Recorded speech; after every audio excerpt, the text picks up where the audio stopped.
कि कोई भी आकाशीय पिंड होगा उसका भी संबंध अगर पृथ्वी के साथ हो रहा है तो उसका भी अध्ययन कौन करेगा? जियोलॉजी यानी कि भूविज्ञान करेगा। ठीक है, यहाँ तक बात क्लियर हुई। एग्जाम्स में इन्हीं छोटे छोटे पॉइंटों से ही क्वेश्चंस बने जाते हैं। फ्यूचर ब्राइट विद काजल, तो आज हम जियोग्राफी कवर करने वाले हैं। यहाँ से एचएसएससी में किस तरह के क्वेश्चंस पूछे जाते हैं हम सारों को एक एक करके डिटेल में पढ़ते जाएंगे। आपसे रिक्वेस्ट है लास्ट तक देखना वीडियो पसंद आए लाइक शेयर और चैनल को सब्सक्राइब जरूर कर लेना। तो चलिए स्टार्ट करते हैं। सबसे पहले है जियोग्राफी। जियोग्राफी को हम बोलते हैं भूगोल। क्या बोलते हैं? भूगोल। ठीक है, भूगोल यानी कि इसका मतलब क्या हुआ, अर्थ क्या हुआ इसका? तो इसका अर्थ हुआ एक्सप्लेनेशन ऑफ अर्थ। ठीक है, इसका मीनिंग क्या हुआ? एक्सप्लेनेशन ऑफ अर्थ यानी कि पृथ्वी का वर्णन, है ना, पृथ्वी का वर्णन करना, यही हमारा जियोग्राफी है। अब कहीं भी बात आए भू की, भू का मतलब होता है कि कहीं भी अगर भू का जिक्र हो रहा है यानी कि पृथ्वी का जिक्र हो रहा है। ठीक है, जो ये जियोग्राफी है ये किससे मिलकर बना है? तो ये बना है जियो प्लस ग्राफिया से मिलकर बना है। ठीक है, जियो प्लस ग्राफिया से मिलकर ये बना है। ठीक है, जियो का मतलब होता है भू यानी कि पृथ्वी। ठीक है, जियो का मतलब होता है भू या फिर पृथ्वी, और ग्राफिया का मतलब क्या होता है? वर्णन। ठीक है, यानी कि हमें पृथ्वी का वर्णन करना है। ठीक है, आज हम यही पढ़ने वाले हैं। तो पृथ्वी का अध्ययन करना किसको बोलते हैं? भूविज्ञान को। ठीक है, तो आप नोट करिए पृथ्वी का अध्ययन कौन करता है, यानी कि study of earth. Study of earth किसको कहते हैं हम? जियोलॉजी को।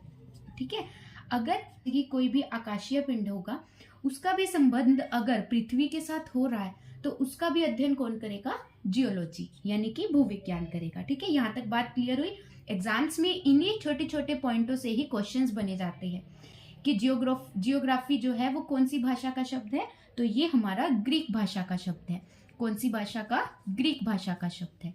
ठीक है, यानी कि यूनानी भाषा, यानी यूनानी भाषा। और यूनान देश की जो राजधानी है वो कौन सी है? एंथेस है, यूनान देश की राजधानी होगी। ठीक है, अब इसके अंदर बात करते हैं। तो जो ये जियोग्राफी है इसका नामकरण यानी कि जियोग्राफी इसको किसने नाम दिया था? यानी कि जियोग्राफिया जो ये शब्द है जियोग्राफिया, इसकी खोज सबसे पहले किसने की थी? इराटोस्थनीज ने की थी। ठीक है, जियोग्राफी शब्द की जो खोज है यानी कि अब इसमें लिखते हैं जियोग्राफी शब्द की खोज सबसे पहले किसने की थी? तो सबसे पहले किसने की थी सबसे पहले खोज इसकी? तो इसकी थी इराटोस्थनीज ने। ठीक है, इराटोस्थनीज ने जियोग्राफी शब्द की सबसे पहले खोज की थी। और जो ये इराटोस्थनीज है ये एक यूनानी है, यानी कि यूनान देश का रहने वाला है। इराटोस्थनीज कौन है? यूनानी।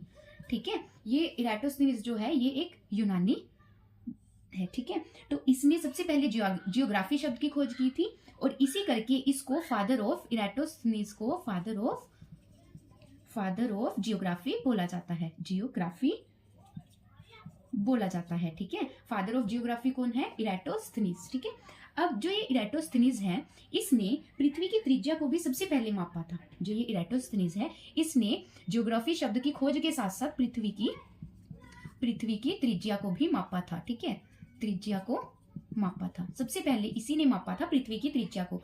और इसने पृथ्वी की त्रिज्या कितनी बताई थी? तो इसने पृथ्वी की त्रिज्या बताई थी 6371 किलोमीटर।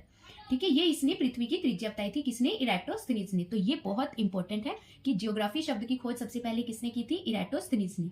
इसीलिए इसको फादर ऑफ जियोग्राफी बोला जाता है। और पृथ्वी की त्रिज्या को भी सबसे पहले इसी ने मापा था। ठीक है, और त्रिज्या को भी मापा था इसने और साथ में इसने पृथ्वी की परिधि को भी मापा था। ठीक है, साथ में इसने पृथ्वी की परिधि को भी मापा था। ठीक है, सबसे पहले इसने क्या किया था? जियोग्राफी शब्द की खोज की थी सबसे पहले इसने। ठीक है, पृथ्वी की त्रिज्या को मापा था इसने, कितनी बताई थी? 6371 किलोमीटर। और पृथ्वी की परिधि को भी इसने मापा था। ठीक है, इसीलिए इसको फादर ऑफ जियोग्राफी के साथ साथ इसको फादर ऑफ मैथमेटिक्स भी बोला जाता है। Mathematic geography, father of mathematic geography किसे बोला जाता है? जियोग्राफी किसे बोला जाता है? इराटोस्थनीज को। साथ में फादर ऑफ जियोग्राफी हिकेटियस को भी बोला जाता है, लेकिन उसने उसको लोगों ने इतना सीरियस नहीं लिया था जितना इराटोस्थनीज को लिया था, क्योंकि इसने सबसे पहले पृथ्वी की त्रिज्या को भी मापा था और पृथ्वी की परिधि को भी मापा था। इसीलिए इराटोस्थनीज को जियोग्राफी का पिता बोला जाता है और साथ में मैथमेटिक जियोग्राफी का भी इसे पिता बोला जाता है। अगर एग्जाम्स में क्वेश्चन आ जाए कि फादर ऑफ मैथमेटिक जियोग्राफी कौन है, तो इराटोस्थनीज है। ठीक है, क्यों है? क्योंकि इसने पृथ्वी की त्रिज्या और पृथ्वी की परिधि को मापा था, इसलिए इसे फादर ऑफ मैथमेटिक जियोग्राफी बोला जाता है। ठीक है, अगर बात आ जाए कि फादर ऑफ जियोग्राफी क्यों बोला जाता है, क्योंकि इसने सबसे पहले जियोग्राफी शब्द की खोज की थी, इसलिए। ठीक है, तो यहां तक आपकी बात क्लियर हुई। तो ये हमारा यहां तक क्लियर हो चुका है। अब करते हैं हम मानचित्र की। ठीक है, इसमें आता है मानचित्र यानी कि मैप, मानचित्र। यहां से भी एग्जाम्स में क्वेश्चन बहुत बार आए हैं, तो आपसे रिक्वेस्ट है लास्ट तक देखना, मैं एक एक चीज यहां से आपकी क्लियर करती जा रही हूँ। तो अब बात करते हैं मानचित्र की। तो मानचित्र में क्या था, सबसे पहले आती है बात कि फादर ऑफ मानचित्र किसे कहा जाता है। तो फादर ऑफ मानचित्र या फिर मैप किसे कहा जाता है, अनेक्सिमेंडर को। अनेक्सिमेंडर को फादर ऑफ मानचित्र कहा जाता है। ठीक है, क्यों कहा जाता है फादर ऑफ मानचित्र, क्योंकि इसने सबसे पहले पृथ्वी का मैप बनाया था। क्यों कहा जाता है, क्योंकि सबसे पहले इसने पृथ्वी का मैप बनाया था। ठीक है, पृथ्वी का मैप बनाया यानी कि मानचित्र बनाया था। ठीक है, सबसे पहले इसने पृथ्वी का मानचित्र बनाया था, इसलिए एनेक्सिमेंडर को फादर ऑफ मानचित्र बोला जाता है। और ये भी जो है एनेक्सिमेंडर, ये भी यूनान देश के रहने वाले हैं। ठीक है, यानी कि ये भी यूनानी है। अब बात आती है कि इसको विश्व का कार्टोग्राफर भी बोला जाता है। एनेक्सिमेंडर को विश्व का प्रथम कार्टोग्राफर भी बोला जाता है। प्रथम कार्टोग्राफर भी बोला जाता है। क्यों बोला जाता है, क्योंकि इसने सबसे पहले मानचित्र बनाया था पृथ्वी का, और मानचित्र बनाने वाले को ही क्या बोला जाता है, कार्टोग्राफर। ठीक है, अब इसमें बात करें कि जो ये मानचित्र है, मानचित्र की आकृति कैसी है। एग्जाम्स में काफी बार क्वेश्चन पूछा जाता है कि जो मानचित्र है उसकी आकृति कैसी है। ठीक है, यानी कि शेप कैसी है इसकी, तो इसकी शेप आ जाएगी रेक्टेंगुलर यानी कि आयताकार। ठीक है, इसकी रेक्टेंगुलर शेप आ जाएगी। ठीक है, इसकी रेक्टेंगुलर शेप आ जाएगी। किसकी, मानचित्र की शेप है रेक्टेंगुलर। ठीक है, अब हमने इसके अंदर क्या पढ़ा कि मानचित्र यानी कि मैप, फादर ऑफ मानचित्र किसे बोलते हैं, एनेक्सिमेंडर को, जो कि एक यूनानी वासी है।